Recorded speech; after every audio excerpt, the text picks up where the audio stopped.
right. So last week we went a little bit long. That was a 7-minute video. We want to be closer to like the 3-minute mark. So we're going to rush through this week. We are in the second chapter of Galatians, and we are looking at verses 11 through 21 and two-faced Christianity. The three things we're going to be hitting on is we don't really need to be acting like two different people based on who we are around. We see Peter doing that in verse 12, and we don't want to fall into that. We don't want to act differently based off who we're around.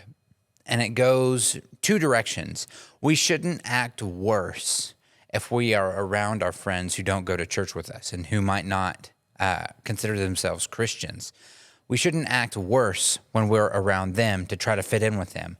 But we also shouldn't act self-righteous and proud and perfect whenever we are around our church friends. That's not how we're called to act. We shouldn't be doing that. So it goes both ways. We don't act worse around our unsaved friends, and we shouldn't act self-righteous around our church friends.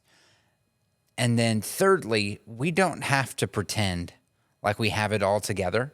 We don't have to pretend when we're around either our church friends or our unsaved friends. We don't have to pretend I'm saved, so I have all the answers. It's okay to let people know, look, I'm kind of struggling with something, and I'm not going to hide behind a false wall and a false pretense and say that everything's fine, because it's not.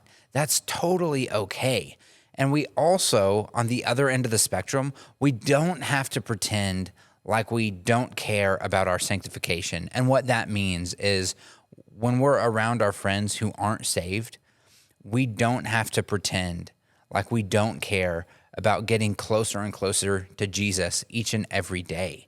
We don't have to completely shut Jesus out just because they don't believe in him.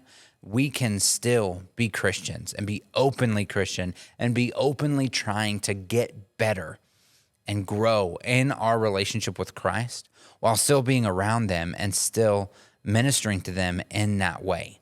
So that is our three big things. Parent points for this week. Man, if you can think of a time that you were a little bit two-faced yourself, I know I've had plenty of those moments, and just say, look, this is what I should have done, and this is what ended up happening because of that. Man, that would speak into your kids' lives so well, and it would be such an awesome opportunity for discipleship in your household. So that's all we have for this week, and we will see you next week for chapter 3.